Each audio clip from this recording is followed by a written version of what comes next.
As just said, my name's Beasley. I'm a digital producer for Pilot Theatre.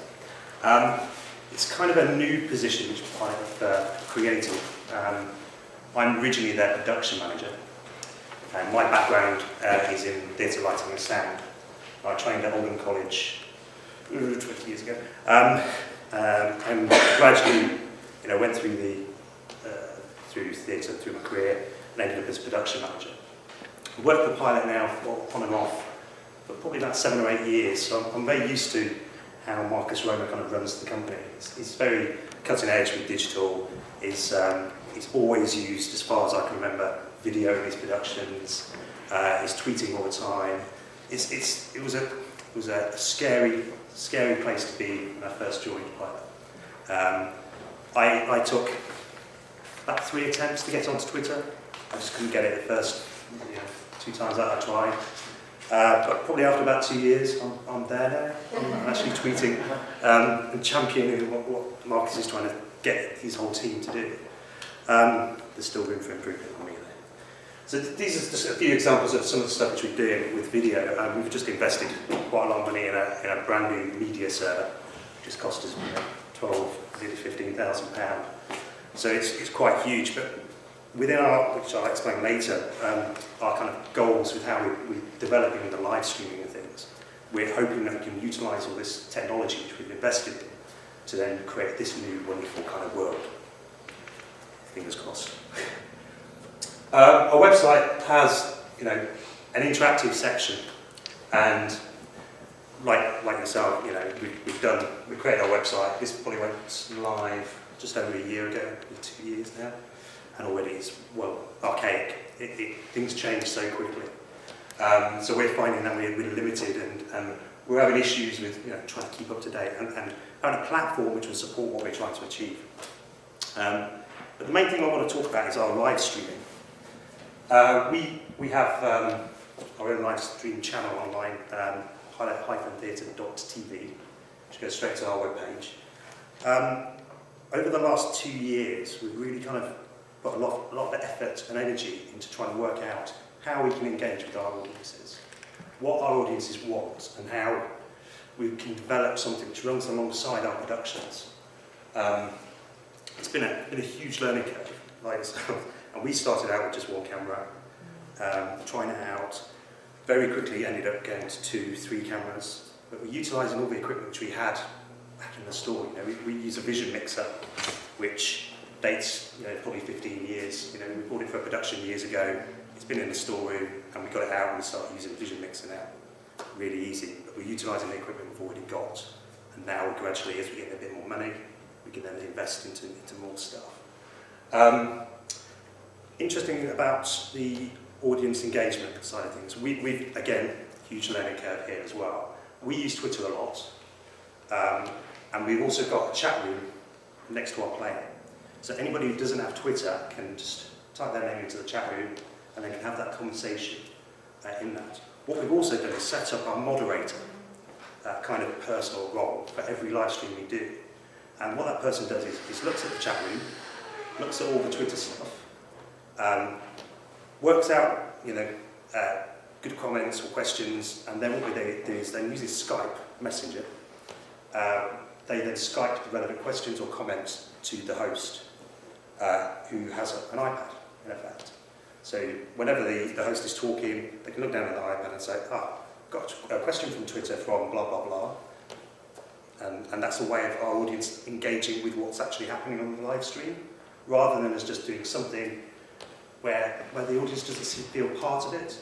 It's about getting them engaged, and this is what we're trying to do. We're trying to work out different ways in which we're trying to utilise the technology and all the different platforms as well which people use. Just a shameless plug, we've got Shift Happens, which is a conference which talks about development, digital development and all this kind of stuff, happening in June this year. Wrong year. Tickets are on sale now. And we utilise a lot of live streaming in that. We're live streaming from, I think, 2 or 3 countries in HD into the conference this year. That's a first for us. We've never live streamed into the conference. There will be segments which we will live stream out, yet to be decided, so don't book your tickets before they go. The big project which we did last year in August was part of the space project, and this took live streaming for us to a whole new different world. Cost a lot of money, but what we got out of it is immense. We live streamed the York Mystery Plays. The York Mystery Plays is a big community event. It involves something like 1,200 community participants. There was 2 professional actors. It involved York Theatre Royal, York Museums Trust, and Riding Lights Theatre Company. And the 3 got together and they performed an outdoor version on a purpose-built venue, which you'll see in a few moments, which was reported to be the biggest in the country at the time, constructed venue to host all the York Mystery Plays, all it all together. Traditionally, like quite a lot of cities, the York Mystery Plays has been performed on several occasions, sometimes in York Minster, but also they do their wagon plays, where they take the individual plays and perform them with wagons around the city and then trundle them around. But this year they decided, Olympic year, to bring all together massive production involving 2 casts. So it's performed over 3 weeks, I think. So there's two community casts, each about 400 or 500 in each cast. Participants working backstage as well, making costumes, set scenery,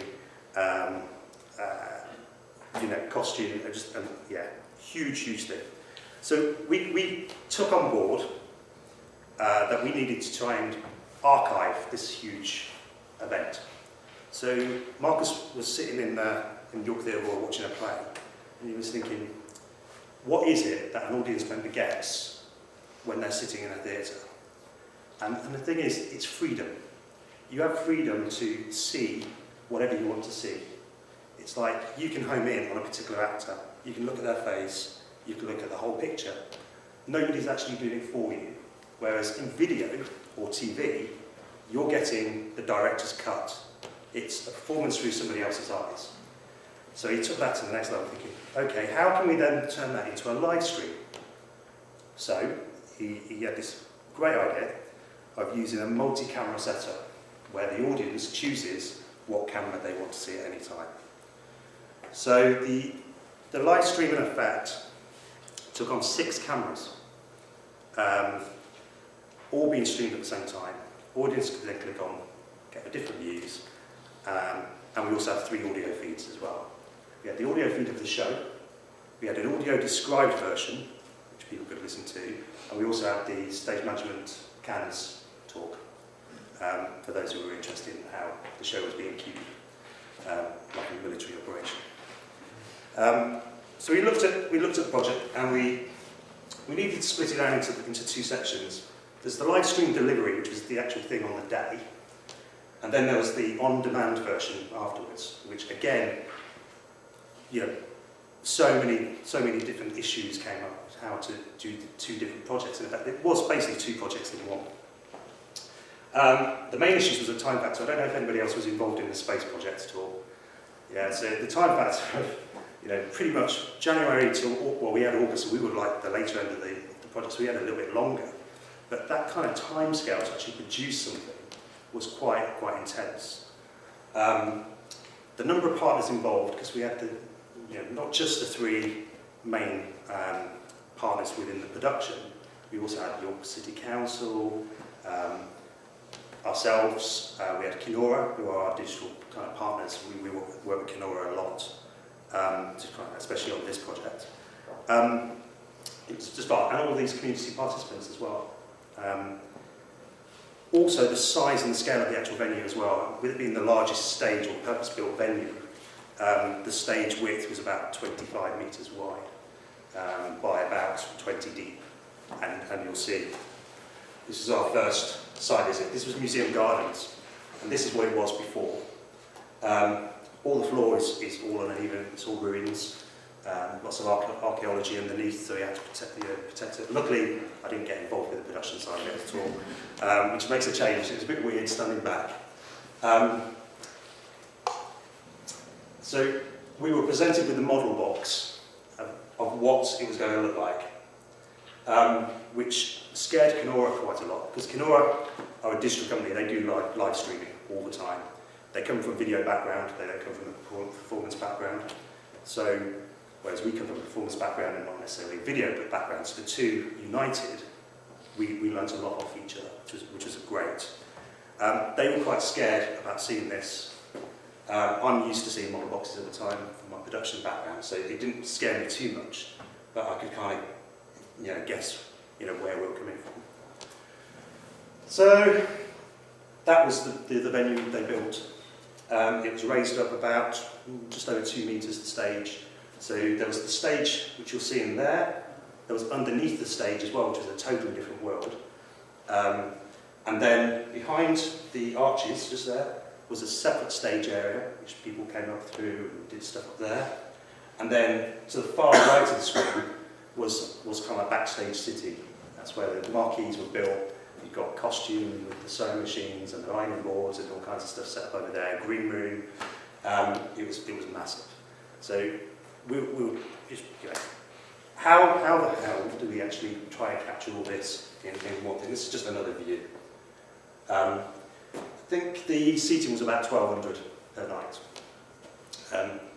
So we came up with the idea. We kind of limited ourselves to 6 cameras. So we knew that we couldn't actually interrupt the performance at all. We kind of had to be self-dependent. We couldn't really infringe on any of their kind of time schedules because it involved so many people. So we decided that most of our cameras were going to be robotic, kind of like. So we could control them from a base station via joysticks and we could zoom in various different areas. We did have 2 manned cameras though, which we could do really, really good close-ups and basically directed their kind of their shots. Hence, manned camera. It was.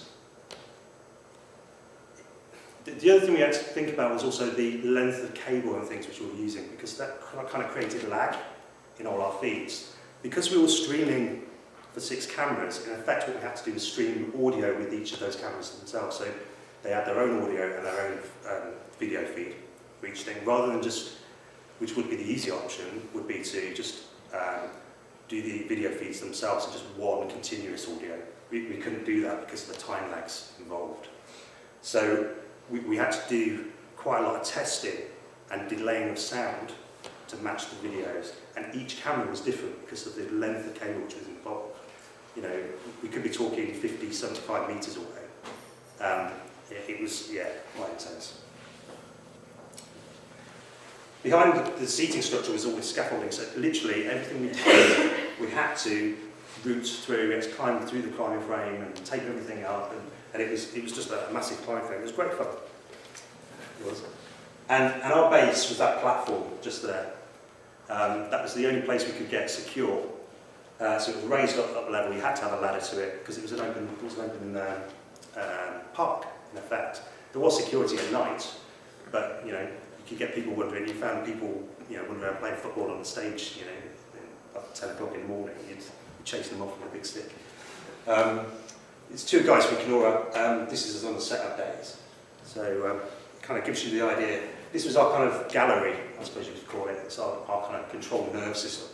We ran it all off laptops, just for space.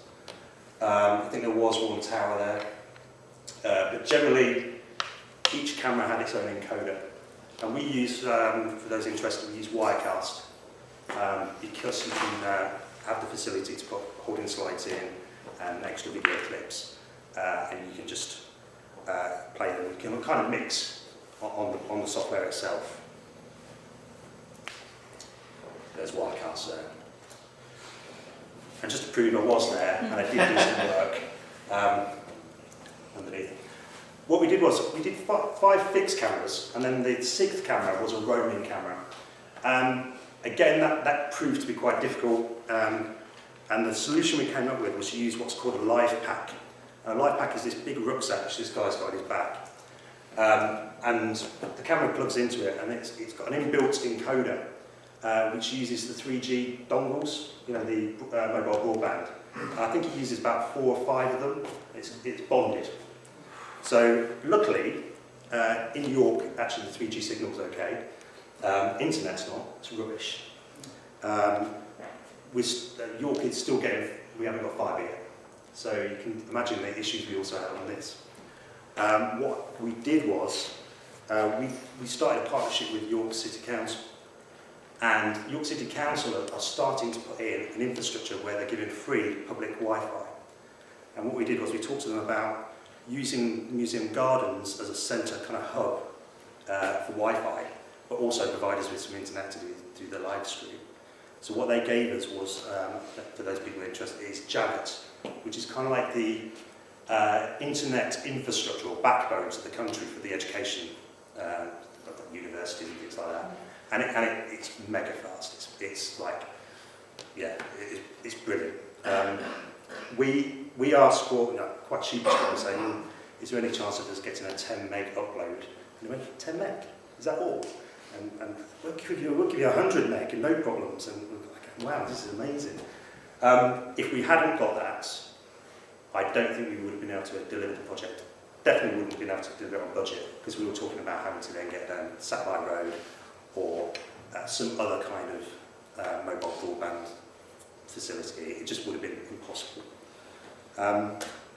The live pack went to a central place in London where we hired the guy in.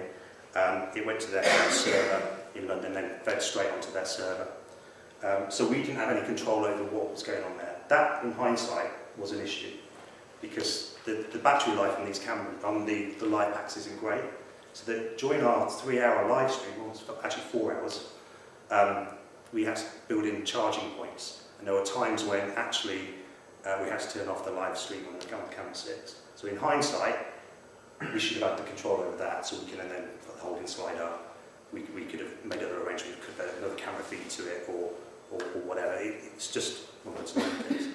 But what it did enable us to do was to get all those kind of understage shots and the kind of views which the audience wouldn't normally get. So even those people who did go and see the mystery plays got a totally different experience from watching it online, which I think is key to what we've learnt, is not trying to produce something which it's already kind of been invented. It's about trying to produce something which is different, and having those different kind of viewpoints, having those kind of, opportunities for the audience to engage in a different kind of way, I think is what makes this different and more unique and more exciting.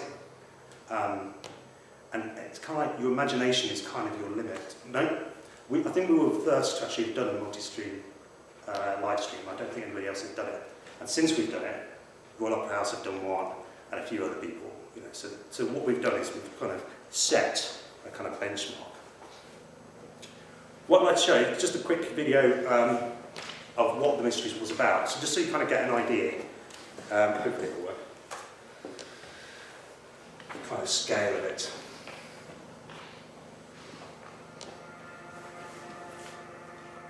Is that coming out? Oh, drop the wrong one. Right, bear with.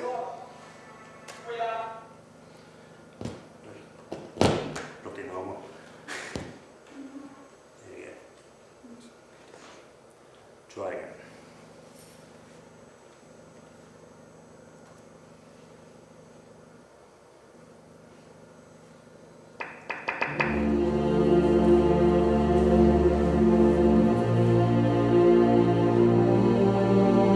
Lord, without beginning, I am maker of men. I am life.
first, and hence the reason why we had so many cameras.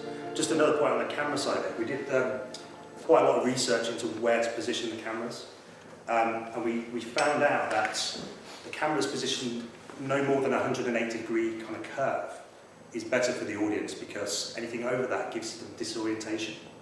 So if you went more than that and you clicked, say, from camera 1 to 4, the audience felt like they didn't quite know where they were looking.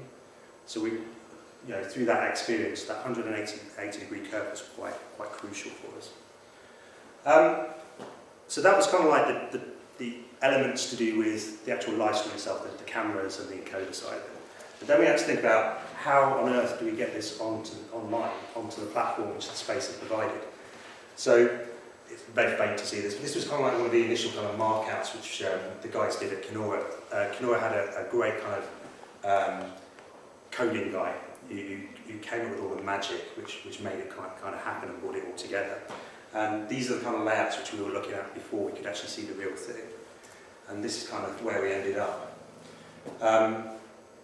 We were kind of limited to what the space could provide, as we all were.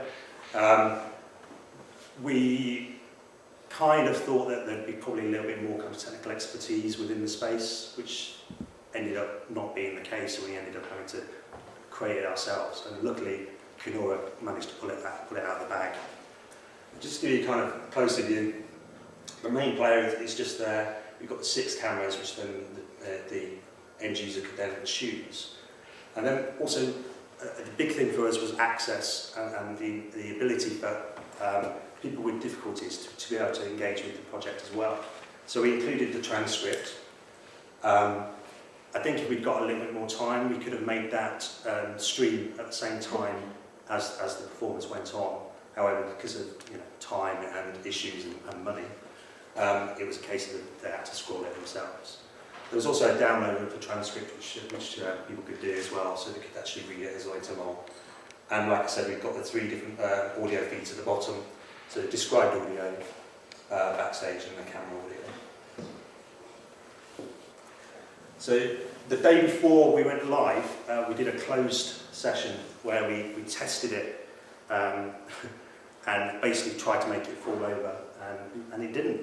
We were really, really amazed. In the pilot offices, we'd got about 3 or 4 people watching on different devices. It was truly multi-platform. You could look at it on your iPad, you could do it on your iPhone, you could, Macs, PCs, various browsers. It was truly amazing. When we were actually on site, we were watching it on our iPads and things as well. And then the cast were also looking over going, oh wow, that looks amazing. And then realising that actually there's a delay, they looked up and realised they're just about to miss their cue to get on stage. That's another kind of big thing which we're finding is the delays. We're finding that using Flash, it might only be 4 or 5 seconds. But when you're starting to talk about iOS systems like your iPads and using the HTML5, it's more like 36 seconds. So it's a huge, huge difference. So when you're streaming, sometimes you have to continue streaming a lot longer than you actually think you need to, by keeping that holding slide up at the end to make sure that the streams have gone through properly before you close it down. Otherwise, people on iPads might get to the humdinger at the end and you kind of miss off the last sentence, and it's a bit of a nightmare. But like I said, I can't give you the stats for the actual viewing figures because we're not allowed to by the BBC, so we can't. However, this was the Twitter reach for the live stream night. So as you can see, 1.5 million impressions on Twitter. So we made a bit of a statement. The next part of it was the on-demand version. This again was huge. We'd come up with an idea where we could actually get the end user to take segments of video from each camera and then drag it into a timeline so they, in effect, mix their own program. And it wasn't until we'd physically done the live stream that we kind of realised, actually, that's stupid. Actually, why are we not just keeping the same kind of idea of what they've just experienced and what they've just done to create the on-demand version? So the guys at Kinora managed to work out a way of syncing all of the video feeds for the online version. So again, they could just pick what they wanted. So as you can see, this was the rough layout. So you'd have the time clips going along the side, you'd drag them into your timeline, and then you'd see it on a player. But that's the archive version, very, very similar to the one you saw earlier. So anybody who experienced it the first time round could quite easily come along and experience it exactly the same the second time round. One of the things which we found on the actual live stream was, when you changed cameras, you missed segments where the videos were obviously buffering. And there was nothing we can do about that. Maybe there's time to develop, maybe you have delays in your live stream where you can actually kind of catch up with that, I don't know. It's ways, it's things we're looking into. On the on-demand version, it works out exactly where you've stopped the first camera. It buffers the second camera, but then picks up exactly from that spot where you left off, so you miss none of the story at all, which I think is amazing. We've had two versions of this. The first version we put out, we thought, oh, great, brilliant. And quite a lot of people were saying, we don't have time to sit there and watch 3 hours of video. We need to be able to advance or pick it up from where we left off last time. And it's something we didn't really think about, which is stupid because it's quite obvious, which shows that actually when we're developing this kind of stuff, it's sometimes we need to just step back a little bit from the project and just think about the bigger picture and what is it you would want as an end user. And that's a logical thing. But I think, again, time, hindsight's a great thing, isn't it? Cool, lost my track now. So basically, in a nutshell, that's kind of the project which we've come to. On our own kind of live streaming, we're finding that we may only get 100, 120 people watching our pilot live sessions, which is what our little kind of magazine programs we do. But the on-demand versions, which is just us basically posting a video on Vimeo and embedding it into our site, are getting huge amounts. So it is definitely worth doing on that. We ran our pilot live programs alongside the Mysteries journey. So as the production was developing over 3 or 4 months, we were producing a weekly program, or twice weekly I think it was, a program of lasting about 30, 40 minutes, which ended up being a bit like the one show.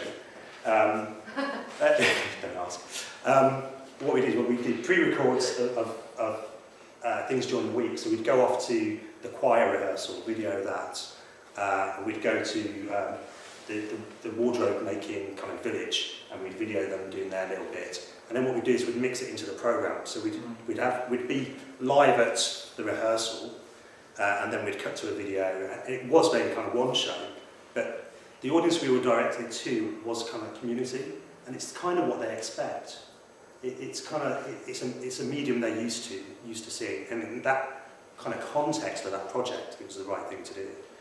Within other stuff we do, that's not the right thing. So it's being adaptive and working out what's right for the audience at that particular time, and targeting what it is, I think.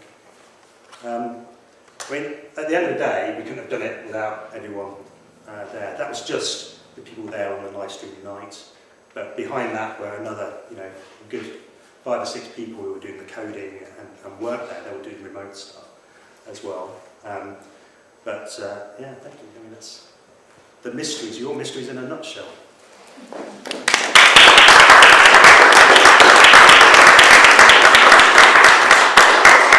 Any questions? Oh, yep. It's interesting that all of this, a hell of a lot of work is done about kind of getting that streaming live, and there's a lot of kind of, kudos and saying this is live, but actually the evidence is showing that people don't care so much whether or not it's live. They can see it and interact with it, but it might be afterwards. Has anybody ever done anything to ask, how important is it to think that that's happening now? I see what you're saying now, and this was different, in my opinion. The fact that it was live and you could then pick the cameras and you could mix, you could see what was going on, had this kind of excitement and kind of buzz about it, which excited the audience. That's an exciting technical thing, isn't it? Yeah, and kind of, maybe it's slightly gimmicky, I don't know. But we found that people on the live experience loved it, and we're finding that people on the on-demand perhaps don't like it that much and would prefer to have a director's cut. Okay. So that again is interesting. Yeah. But it's a huge learning curve, and I think in hindsight we probably would have done a director's cut for the archive or the on-demand version. I think the idea of multi-cameras and allowing the audience to check the camera is awesome and fantastic. Similar to this question, live versus as live, nothing is live unless you're there, right? So the idea, first I was wondering whether you streamed, if you have live cameras, 5 streams so you can cut between the two with no lag or latency. I wondered if you considered the option of deciding, right, no matter what we do, there's going to be 45 minutes of seeing something happening and someone seeing it, to allow you to do the syncing you use to make it streamline and buffering different cameras. Is that something that you think would work? Yeah, I think again, because nobody had ever done this before, I think that's the way we would probably go now. We've learned from that, and I think that would be the way forward. The only problem with this event is it was like nearly 4 hours long. It started at 7 o'clock and finished early. So if you start putting delays on that, then that ends up being nearly midnight by the time people finish. So I don't know if the audience would have stayed. Would doing such a thing make your back of house work very easier, knowing that you had orders that taken away from I don't know really. Again, because I've never done it. I mean, it could be absolutely mental. Yeah, nightmare. Yeah, that's a polite way of putting it.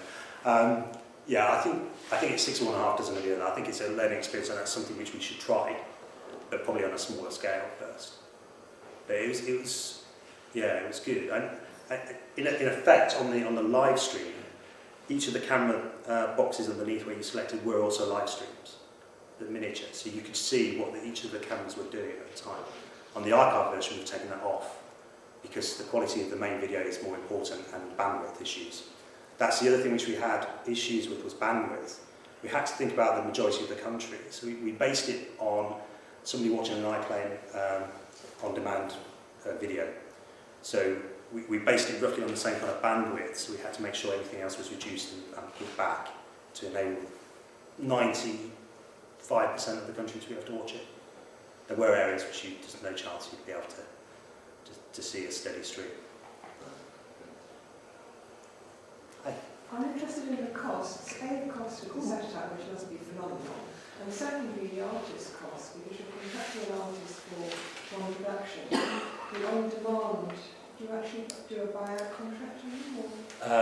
I don't usually get involved in contracts, but I do know that there were discussions with the creatives and the 2 professional actors which we had in the show, and it was agreed in a contract about the on-demand and the longevity of the space project, which then subsequently has now been extended, and we were one of the companies which stayed with it. So it does involve the cost with that. The actual bid which we put in was for 50,000, and it probably we've overspent that. We've put a lot of our own resources into it. It probably didn't pay for my time.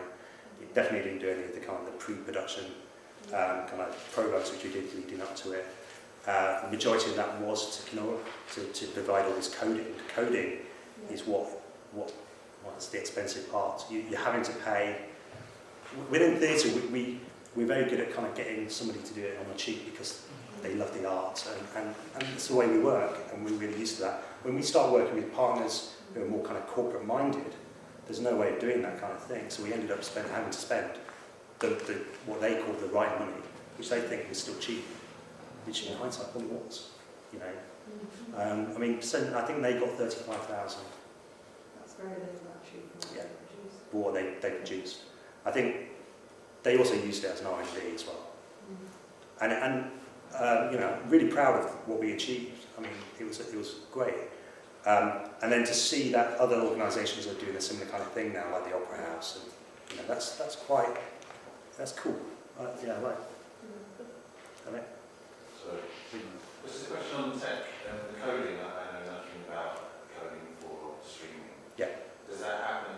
So the wire from the camera to your gallery, there's a computer really coding really quickly to then spit it out. Yeah, in effect, yeah, you need a decent computer, decent internet connection, and basically there's a bit of software which basically turns that video and the audio into kind of ones and zeros, which throws it off to a server, which then plays it out to whatever device you're then. So it's like a website in effect. We have a host, which is like the server end, Yeah. and then you embed that player into your websites. But it's doing it from a live feed, so if you choose flash and a screen size, Yeah. that's what we put in, that's what it spits out. Yes. So we do Flash, but we also do HTML5 as well. So what we do is we use a program called Wirecast, which does all that for us. We don't need to worry about it, but we stream 2 streams out. So one goes to the Flash server, and one goes to the HTML5 service, which enables you to then watch on your iPads and your iPhones. That's because we've got Kinora, who provide our player and our host and our servers. Ustream, I think, only do Flash at the moment, don't they? Not on the stream video. Right. Okay. So you have to be careful if you... We made a conscious decision quite early on to try and maximise this and make sure that anybody on any platform could see it. And that was the commitment which we kind of made. So that's the kind of road we've gone down, is to make sure that we do both. But you can just do it on Flash, but increasingly now, you get devices, especially the mobile devices we were talking about earlier. It's like even the Android tablets now currently don't come with Flash. It's an add-on you have to download yourself, or there'll come a time when there probably is one single thing you can stream to and it'll work on everything, but we're not there yet. You first, and then we'll come back. Yeah, it is. It's on Space. If you go to thespace.org, go into theatre, and we're one of the icons. It's the popular one. If somebody's standing there. And then are you going to put it out in any format? Probably not, because I don't think we could recreate it in any format. We're looking at other projects where we can use a similar kind of thing, but downscaled. So, for instance, perhaps our archive shows we might do in a similar kind of on-demand format. But again, we come into the contracts and rights and things like that. So it's not just the performers, it's also the writers. It's a huge implication, and more discussion needs to be had within our industries to try and work out the common kind of line to go, really. Because I think everyone's on their own, right? And we're just making it up as we go along, just to try and get out of trouble. But we need to have clearer ideas of where we're going with it. And for the artists as well, and the creatives, it's only fair to them as well that we do this. Just following on, sorry, quick technical question. Is it just software encoding that you use, or do you use any specific hardware encoding? No, it's just hardware. Well, you've got your capture card, which plugs into your computer, your laptop, or your computer, depending on how you go with it. Anything special? Well, I use Osprey. Other people use all kinds of different black magic. There's loads of stuff out there. But, I mean, come and see me later. I'll give me a card, and I can always talk you through it. Yeah. Any more questions? Brilliant. Thank you.